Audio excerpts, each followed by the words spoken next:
అయిపోయి ఉన్నాయి అన్ని బీజేపీ మన మొదటికి వచ్చానా కైలాసం ఆడలో పెద్ద పామించినట్టు అంతే కదా. ఆలోచన లేకుండా ఎటు పెడితే అటు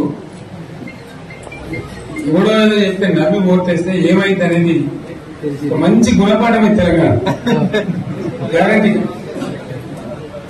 మంచిగా సంసారం జరుగుతుంది. దానికి తొవ్వకొచ్చినాం రైతులు ఇంత మొగ తెలివైతుంది బాకీలు కట్టుకుంటుంది. ఎంతో మంది పాపం సిటీలు వేసుకుంటారు ఏదో వేసుకుంటారు.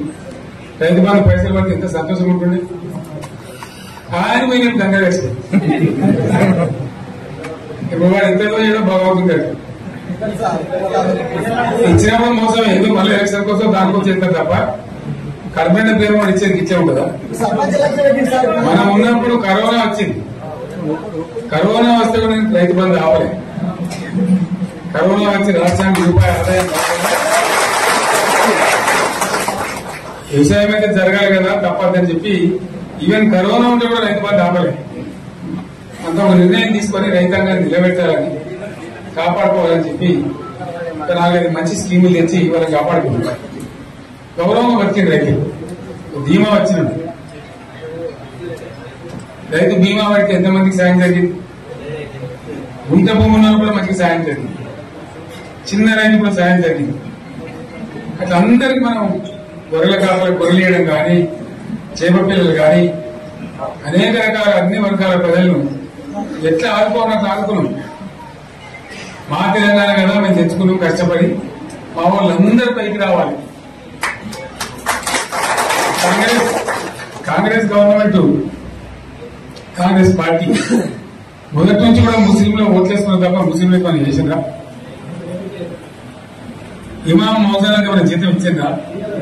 మన మధ్యలోనే ఫస్ట్ టైం వాళ్ళని గుర్తించి వాళ్ళని గౌరవించుకున్నాం. ముస్లిం మైనారిటీ పిల్లలకు, మన గిరిజన పిల్లలకు, మన ఎస్సీ పిల్లలకు, మన బీసీ పిల్లలకు ఎంత మంచి రెసిడెన్షియల్ స్కూల్ పెట్టుకున్నాం. అందరినీ కూడా ముందు తీసుకుపోవాలి. ఇవాళ మనకన్నా ముందని నాకు బాధ కలిగేది ఏంటంటే చిన్న వర్గాల ప్రజలు కాన్వెంట్ స్కూల్లో చదివించలేదు. వాళ్ళ పిల్లలు కూడా బాగా చదవాలని చెప్పి ఎస్సీలకు, బీసీలకు, గిరిజనులకు, మన మైనార్టీ సోదరులకు గురుకుల పాఠశాల పెట్టారు. అద్భుతమైన చదువు చదువుకున్నారు. ఇవాళ మొత్తం రోజు బడి పిల్లలు విషాహారము, కడుపు నొచ్చుడు, బాధపడు, పువ్వులు అన్నం పెట్టుడు. పిల్లలు వెళ్ళిపోతున్నారు. ఆ స్కూళ్ళలో జిల్లాలకు వెళ్ళిపోతున్నారు. తల్లిదండ్రులు కూడా భయపడి తీసుకుపోతున్నారు. ఏం ఘోరం ఇది నాకు అర్థం కాదు.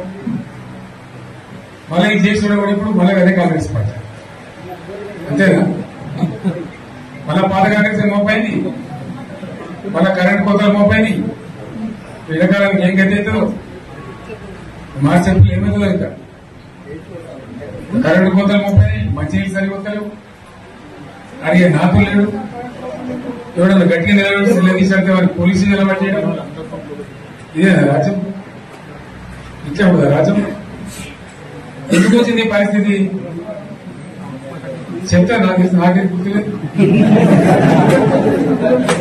నేనేమంటున్నా అంటే ఇట్లా అనేక పనులు చేసుకున్నాం. మనం గోదావరి నుంచి నీళ్ళు తెచ్చుకున్నాం. నీళ్ళు తెచ్చుకొని మంచినీళ్ళ తర్వాత సాగు నీళ్ళు కూడా ఉంటాయి. మెదకులో ఇంకా ప్రాంతం కొత్త అందిన నీళ్ళు పాత మెదక్ జిల్లా నీటికి మిగిలిన పైసీకి వచ్చేట్టు ఎకరాలు నీళ్ళ స్టెప్ పెట్టుకున్నాం. టెండర్లు పెంచడం, పనులు స్టార్ట్ అయినాయి. ఉత్తదాలు వచ్చారు, పనులు మొదలు పెట్టింది. ఇవాళ కాంగ్రెస్ గవర్నమెంట్ ఆ టెండర్లు ఎందుకు ఆపింది? సంగమేశ్వర, బసవేశ్వర ఎత్తిపోతల పథకాలు ఎందుకు నిలిపేసింది? ఎవరో కోసం నిలిపేసినట్టు నేను హరీష్ రావు చెప్తున్నా. మీరు 2 తాలూకాల ప్రజలు కూడా సమీకరించి సంగమేశ్వర, బసవేశ్వర మీద పెద్ద ఎత్తున దండయాత్ర చేయాలని తప్పదు కదా. కొట్టాలంటేనే తెలంగాణ వచ్చింది. ఇది కూడా రావాలని కొట్టాలంటే ప్రజలు విజృంభిస్తారు. అయితేనే నీళ్ళు వస్తాయి. సంగమేశ్వర లిఫ్ట్ రావాల్సిందే, బసవేశ్వర లిఫ్ట్ రావాల్సిందే. ఖచ్చితంగా 2 తాలూకాలు కూడా 1,50,000 నీళ్లు వస్తే పంటలు పండి మనం బతుకుతాం.